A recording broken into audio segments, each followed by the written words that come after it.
6절부터 18절까지 말씀입니다. 제가 먼저 읽고 그리고 우리 한 목소리로 다시 한번 더 읽습니다. 항상 기뻐하라, 쉬지 말고 기도하라, 범사에 감사하라. 이것이 그리스도 예수 안에서 너희를 향하신 하나님의 뜻이니라. 아멘. 같이 읽습니다. 항상 기뻐하라, 쉬지 말고 기도하라, 범사에 감사하라. 이것이 그리스도 예수 안에서 너희를 향하신 하나님의 뜻이니라. 아멘.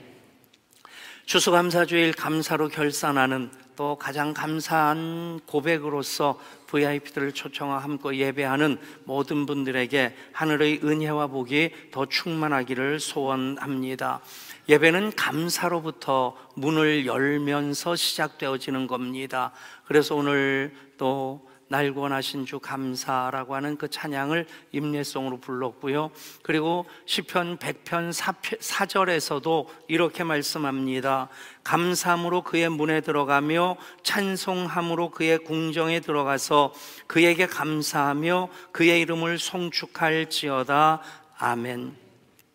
감사함으로 하나님께서 예비하신 예배의 자리로 들어가는 것, 감사함으로 그 문을 열 때에 우리는 찬송함으로 하나님께 더 큰 영광을 올려드릴 수 있게 됩니다. 그렇습니다. 예배하면서 감사가 빠졌다? 예배일 수 없을 것입니다. 그런데 오늘 말씀은 범사에 감사라 그렇게 말씀하십니다. 범사, 모든 일입니다. 상황과 조건으로서 감사를 판단하거나 선택하지 말고 무조건 절대적인 감사를 붙잡고 예배의 삶을 살아가라 하시는 것입니다. 그러기에 범사에 감사라 하시는 말씀의 전제가 무엇입니까? 이것이 그리스도 예수 안에서 너희를 향하신 하나님의 뜻이니라 말씀합니다. 하나님의 뜻이라고 하는 것은 하나님의 명령이라고 하는 것입니다. 하나님의 명령을 계명이라고 하죠. 계명 중에서 가장 대표적인 것이 구약을 전체 요약한 것이 십계명이겠고, 또 예수님께서는 그 십계명을 크고 첫 번째 되는 계명, 주 너의 하나님을 마음을 다하고 힘을 다하고 뜻을 다하고 목숨을 다하여 사랑하라 말씀하시고, 둘째는 이와 같이니 내 이웃을 내 자신과 같이 사랑하라 그렇게 말씀하십니다. 그러니까 신구약 성경 전체를 요약하면 십계명이 됩니다. 그 십계명, 그것을 예수님께서 십자가에 담아주셔서 십자가의 가로와 세로, 그것이 바로 하나님 사랑과 이웃 사랑으로서 십자가를 그렇게 세워주셨고, 십자가를 통해서 이 계명을 완성하여 주셨습니다. 그러니까 이 계명은 하나님 명령입니다. 그런데 그 계명 중에서도, 명령 중에서도 소극적인 명령이 있습니다. 예를 들면 십계명에서도 살인하지 말라, 간음하지 말라, 도둑질하지 말라, 또 내 이웃에 대하여 거짓 증거하지 마라, 그리고 내 이웃의 모든 것을 탐내지 말라 하는 무엇 하지 말라 하는 계명이 있는데, 이것을 소극적인 그런 계명이라고 얘기를 합니다.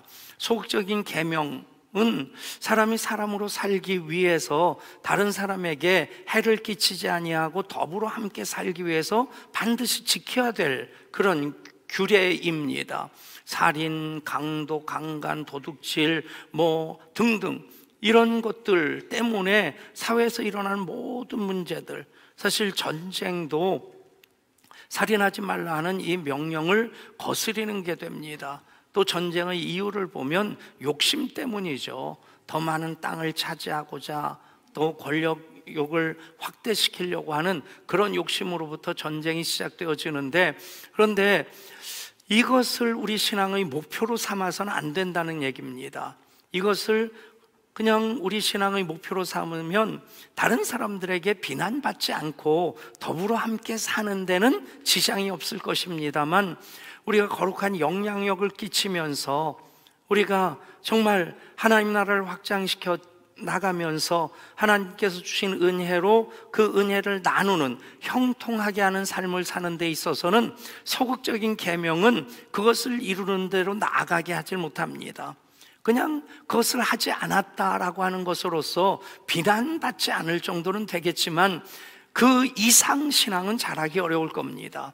그런데 하나님의 명령 중에서 적극적인 명령들이 있습니다. 오늘 말씀에서 항상 기뻐하라, 쉬지 말고 기도하라, 범사에 감사하라 하신 말씀들 적극적인 명령입니다.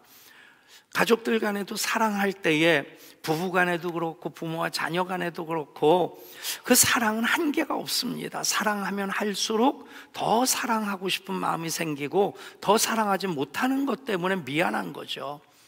부모님들이 자녀들을 양육할 때 그 사랑의 마음이 있으니까 어떤 때는 정말 뼈를 가는 것 같은 그런 수고도 마다하지 아니하고 자녀들을 입히고 먹이고 공부시키고, 그래서 이만큼 잘하면 결혼합니다.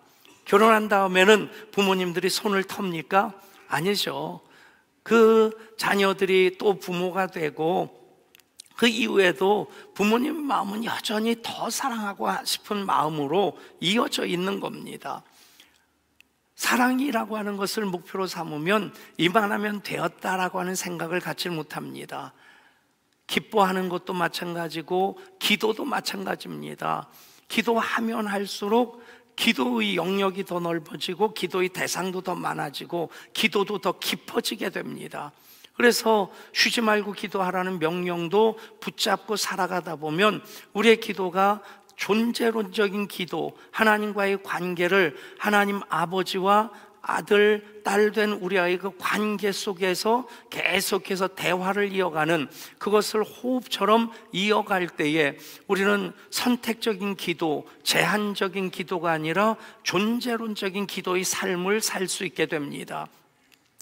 감사도 마찬가지입니다. 감사를 목표로 삼게 되면 우리가 그냥 조건적으로 선택적으로 감사하는 것이 아니라 이 말씀을 하나님의 명령으로 받을 때 우리가 선택하는 대상이 아니라 조건적으로 어떤 때는 감사할 수 있고 어떤 때는 감사하기 어렵고, 그래서 이때는 감사하고 이때는 감사하지 않아도 되고 하는 그런 우리가 구분하는 것이 아니라 범사에 감사하시는 그 말씀을 붙잡고 살아갈 수 있게 될 것입니다. 그래서 오늘 주시는 말씀 항상 기뻐하라, 쉬지 말고 기도하라, 범사에 감사하라 하신 말씀은 우리를 향하신 하나님의 뜻, 하나님의 명령입니다.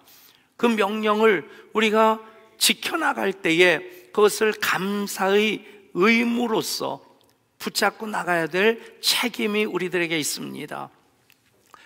우리가 대한민국 국민으로 살아갈 때 국민들의 그 의무가 있죠. 첫 번째는 교육의 의무가 있고요.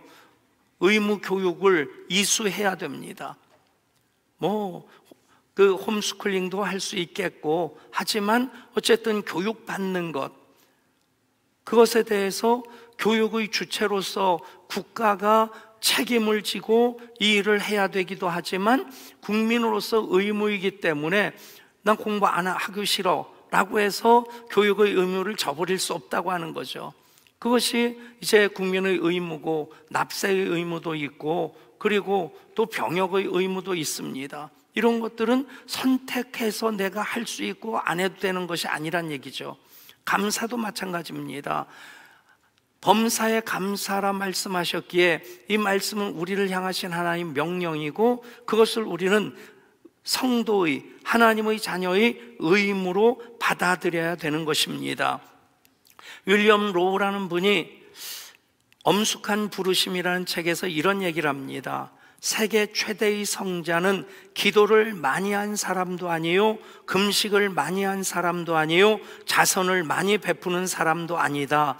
진정으로 위대한 성자는 하나님께 감사하며 사는 사람이다. 여러분, 기도에 대해서 우리가 정말 그 기도, 쉬지 말고 기도하라 하신 말씀에 대해서 나는 충분히 기도했다라고 말하기는 쉽지 않습니다. 그런데 감사하는 것으로서 우리는 기도도 자선도 다 그것을 가름할 뿐만 아니라 그것을 더 풍성하게 하는 신앙의 삶을 살 수 있게 됩니다.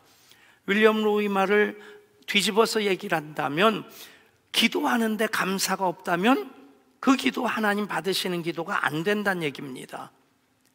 예배를 드리는데 감사가 없다면, 자선을 하는데 감사가 없다면 그것은 자기 의일 뿐이지 하나님 기뻐 받으시는 자선이나 예배가 되지 못한다는 것입니다.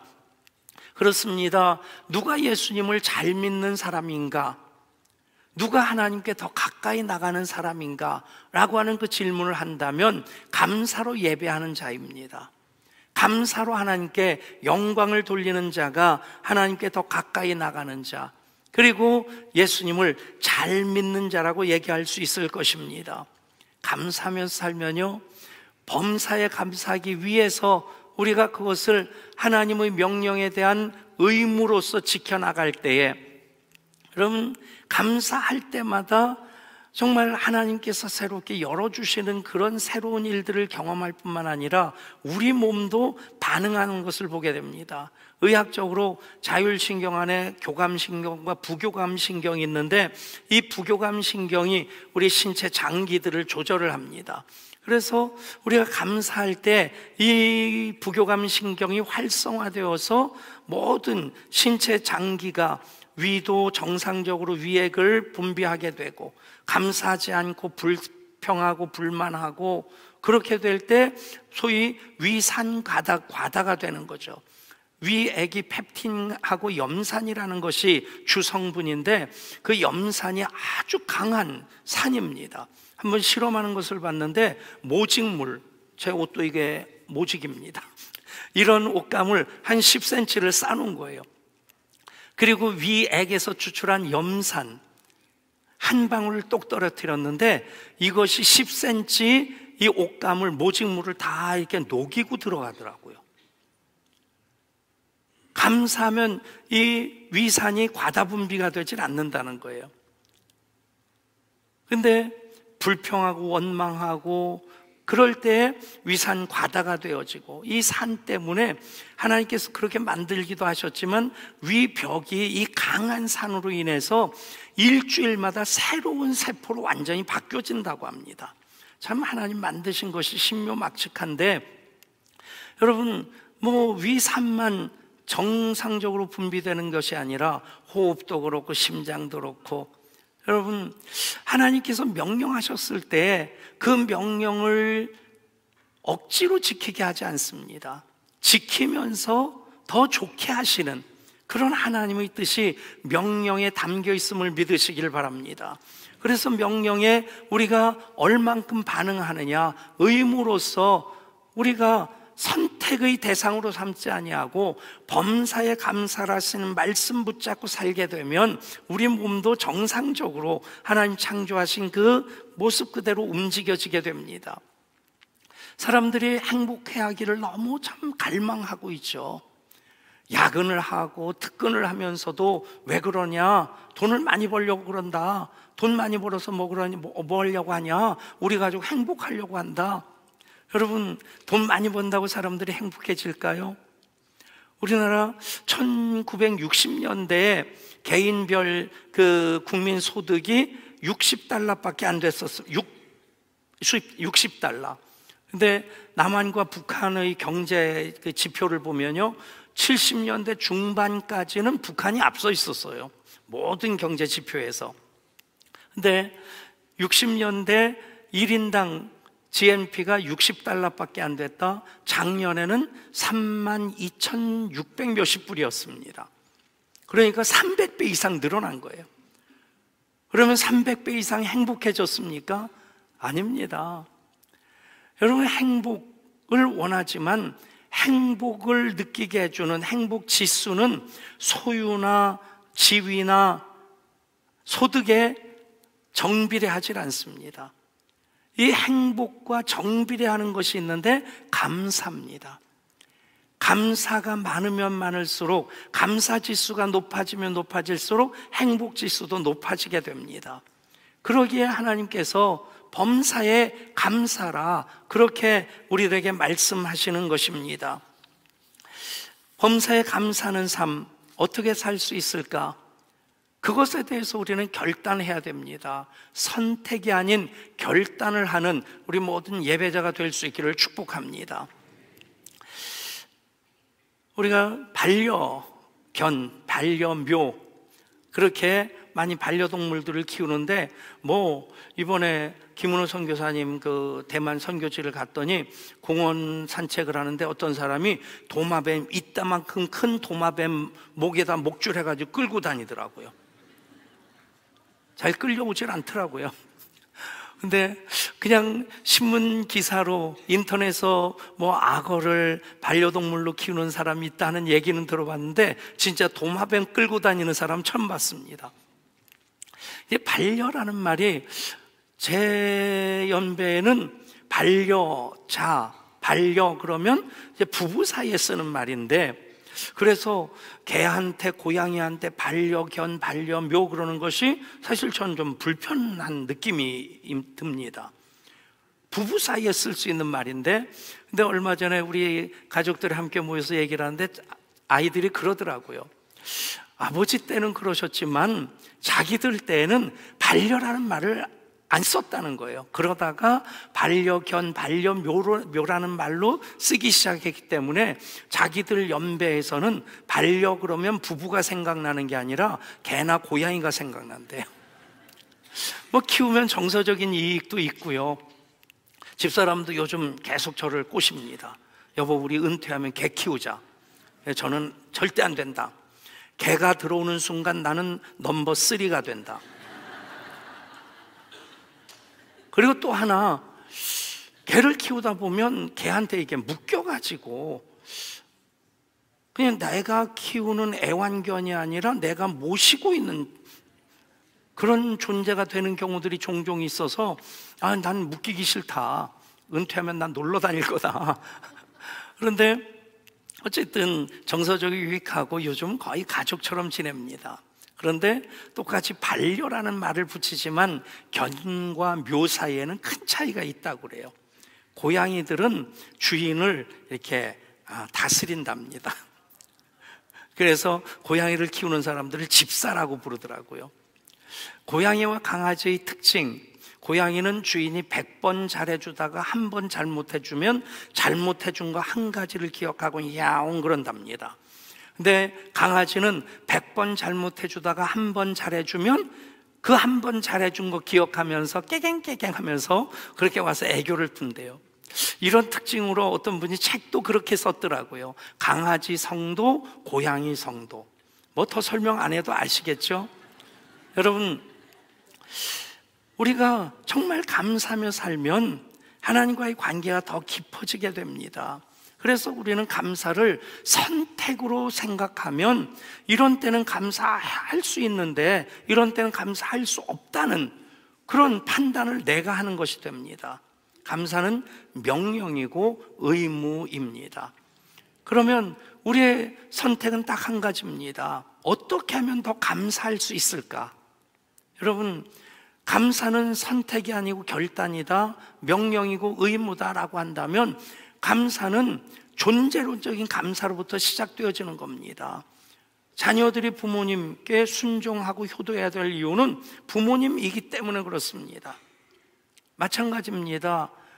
우리가 하나님의 자녀로서 하나님 주신 은혜 속에 살고 있기 때문에 하나님께 감사하는 것, 명령으로 우리가 받고 의무로 붙잡을 때 우리는 어떻게 하면 더 감사할 수 있을까? 그래서 항상 감사하는 것은 주님께 초점을 맞추면 됩니다. 주님과 함께 살아가는 모든 삶 속에서 우리가 감사하며 살게 될 때 하나님 사랑하시는 자, 곧 그 뜻대로 부르심을 입은 자들에게 모든 것이 합력하여 선을 이루게 하시는 하나님의 그 역사심의 증거들 우리 보게 될 줄 믿습니다. 주님과 함께. 여러분, 주님을 놓치게 되면 감사도 약해지게 됩니다.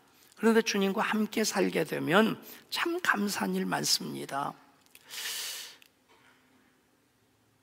예언교회 개척하고 15년 만에 당회가 구성되고 제가 위임을 받았어요.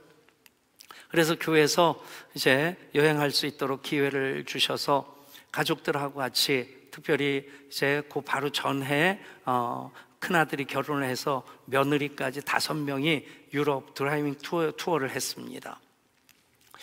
에피소드가 하나가 있는데, 그 당시에는 이제 구글 맵 같은 게 활성화가 안 돼 있어서 거기 가서 독일 말로 된 그 내비게이션 빌리자니 잘 알아듣지 못할 것 같고, 그런 친구 목사님이 우리말로 된 내비게이션을 빌려줬어요. 그걸 갖다가 장착하고 다니는데 얘가 말이 굉장히 짧더라고요. 100m 전방 우회전. 그러고는 그 다음 말이 없어요. 100m를 가름하기가 참 쉽지 않지 않습니까? 그래서 이제 지나쳐버리면 조금 있다가 멘트가 또 나옵니다. 알아서 유턴. 뭐 하사요도 없어요. 그래도 어쨌든 그 덕을 많이 봤는데, GPS라고 하는 것, 글로벌 포지션 시스템, 그래서 원래는 군사적인 목적으로 개발이 되어졌는데, 요즘은 운전할 때 GPS가 없이 운전한다, 안 가본 길 가본다, 이게 엄두가 안 날 만큼 길도 많이 바뀌기도 하고 새로 나기도 하고. 그런데 이 GPS가 그냥 안내해 주는 데로 가면 그때그때마다 새로운 목적지 갈 때 그 생각이 드는 거예요. GPS 없이 운전하려고 하면 참 힘들겠다. 여러분, 주님과 함께하면 주님이 우리 길의 인도자가 되어 주십니다.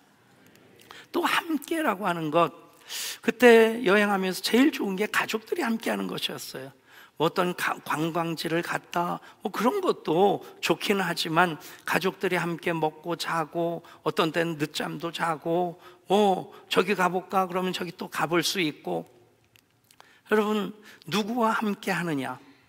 우리 인생 여정, 우리가 하나님 자녀로 살아갈 때 주님과 함께하는 여정이다. 이건 놓치지 않으면 우리는 범사에 감사할 수 있게 됩니다. 아멘. 주님과 함께함으로 주와 같이 길 가는 것 즐거운 일 아닌가? 날마다 한 걸음 한 걸음 그렇게 걸어가시는 우리 양 가족들 될 수 있기를 축복합니다. 그러기 위해서 우리가 점검해야 될 것이 있습니다. 이 감사를 갉아먹는 벌레가 있는데, 원망이라는 벌레가 있고 불평이라는 벌레가 있습니다. 이 벌레가 식욕이 얼마나 왕성한지, 이 벌레가 활동하기 시작하면 이 감사가 한순간에 아무것도 아닌 것이 돼버리고 맙니다. 여러분, 불평과 원망 이런저런 이유로 자꾸 생겨지게 될 텐데, 이것들을 우리가 선제적으로 조치하는 것이 있습니다. 주님과 함께라고 하는 그 우리의 삶의 방향, 이유, 목적을 언제나 점검하시는 것이고, 그리고 또 하나 감사를 고백하는 훈련을 해보시는 겁니다. 싸가지에서 퍼스트 레이디로 라는 책을 쓴 유지미 자매가 있어요. 이분이 출판사 기자였는데, 기자들이 좀 시크하지 않습니까? 그냥 취재원 따기 위해서 사람들 상대편 별로 그냥 배려하지 않고, 이제 기자들은 목적을 향해서 무조건 그냥 달려가는 그런 스타일입니다. 그 출판사에서 이 유지미 자매가 싸가지라는 별명이 있었대요. 하도 자기 일만 하려고 하고 다른 사람 관계도 정남이가 뚝뚝 떨어지고, 그래서 별명이 싸가지였는데, 어느 날 자기 자신을 생각해 보니까 내가 참 멋대가리 없이 사는구나, 진짜 싸가지 없게 생겼구나 하는 생각이 들어서 범사에 감사라는 말씀을 붙잡고 그걸 실천하기 시작한 겁니다. 날마다 100가지 감사를 쓰기 시작했답니다. 그런 사이에 모든 사람들에게 정말 칭찬받고 사랑을 받는 그런 존재로 퍼스트 레이디 같은 사람으로 바뀌었다. 그래서 책이 싸가지에서 퍼스트 레이디로. 여러분, 감사하면 우리 삶의 조건이, 삶이 바뀌어지게 됩니다. 감사 미소 한번 점검해 보실 수 있기를 바랍니다. 감사합니다, 사랑합니다, 미안합니다, 당신 나에게 참 소중합니다. 이것을 고백하면 그런 고백으로서 이어지는 관계가 나빠질 수가 없습니다. 그런 고백을 하는 사람들, 다른 사람들에게 그만큼 또 사랑받고 소중히 여김을 받게 됩니다. 따라 하시겠습니다. 감사합니다, 사랑합니다, 미안합니다, 소중합니다. 감사 미소. 여러분, 불평과 원망의 그 벌레들이 우리의 감사를 갉아먹도록 내버려 두지 마시고 선제적으로 주님과 함께하는 인생 속에서 그것을 당연한 것으로 여기지 마시고 계속해서 점검하면서 고백하면서 사실 수 있기를 원합니다.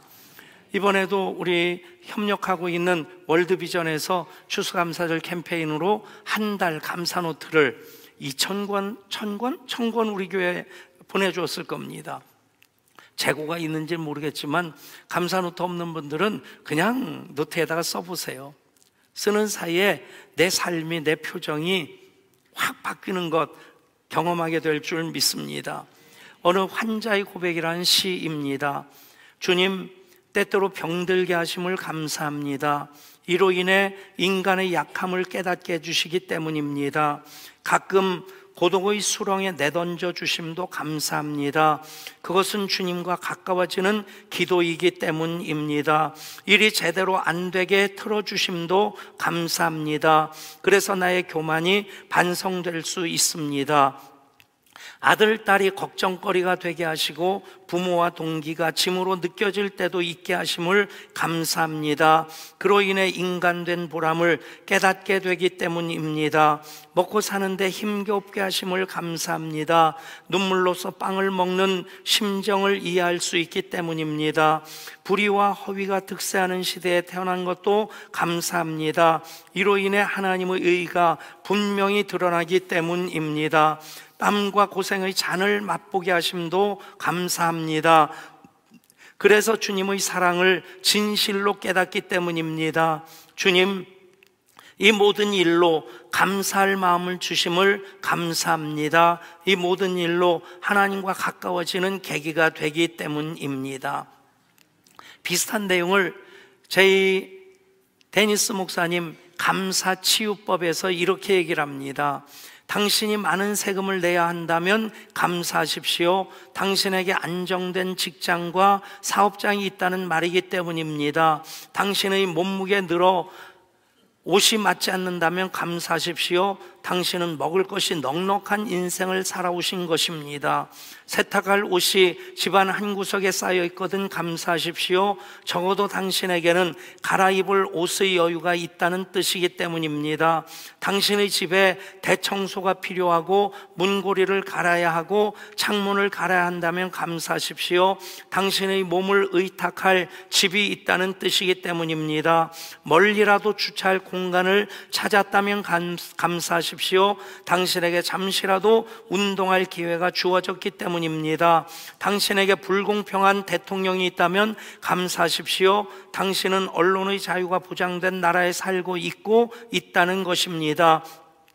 교회 뒷자리에 앉아있는 교회의 찬송 음정이 엉망으로 들려오고 있다면 감사하십시오. 당신의 청각은 정상이기 때문입니다. 아침에 울리는 자명종 소리가 고통스럽게 들리거든 감사하십시오. 당신에게 일어나 일해야 할 하루가 기다리고 있기 때문입니다. 하루 해가 저물어 온몸이 나른하고 피곤하거든 감사하십시오. 당신은 오늘 하루를 생산적으로 사신 것입니다. 범사라는 말은 모든 일, 헬라어 성경에서는 엔판티라고 얘기를 합니다. 모든 경우, 모든 환경, 모든 상황입니다. 우리는 하나님 자녀에게 존재론적인 감사를 붙잡고 사는 이들입니다. 그래서 감사는 선택이 아니라 결단이 돼야 되고 그 감사는 하나님의 명령입니다. 감사하면 할수록 하나님 우리에게 감사할 일 더 많게 해주십니다. 은혜 안에 머물게 하시고 하나님께 가까이 나가게 하시고 기적을 경험하게 하십니다. 우리 찬양 함께 하시겠습니다. 항상 기뻐하라, 쉬지 말고 기도하라.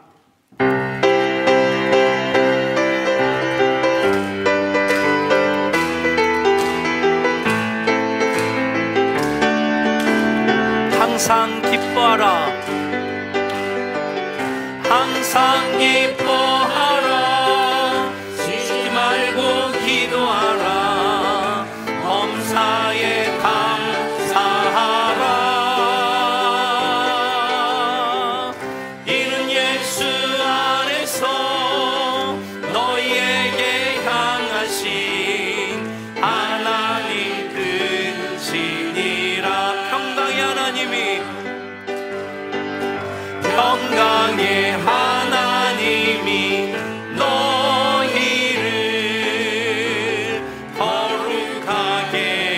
하시고 온몸과 영혼이 주 오실 그날에 흠없기 원하노라. 항상 기뻐하라, 항상 기뻐하라. 쉬지 말고 기도하라. 범사에 감사하라. 이는 예수 안에서 너희에게 향하신 하나님 뜻이니라. 아멘. 그렇습니다. 주님 오시는 그날까지, 주님 앞에 서는 그날까지 흠 없이 살 수 있는 가장 적극적인 방법이 항상 기뻐하고 쉬지 말고 기도하고 범사에 감사하는 것입니다. 그렇게 살아가시는 우리 모든 예양의 가족들 되시기를, 감사의 이유이신, 감사의 본을 보여주신 우리 주 예수 그리스도 이름으로 축복합니다. 하나님, 이것이 그리스도 예수 안에서 너희를 향하신 하나님의 뜻이니라. 주신 명령 그대로 받을 때에 의무로 지켜나가는 우리들 되게 하여 주옵소서. 항상 기뻐하고 쉬지 말고 기도하고 범사에 감사함으로 주님 오시는 그날까지 흠 없이 보존되어지는 우리들의 삶이게 하여 주옵소서. 우리 주 예수 그리스도 이름으로 간절히 기도드리옵나이다. 아멘.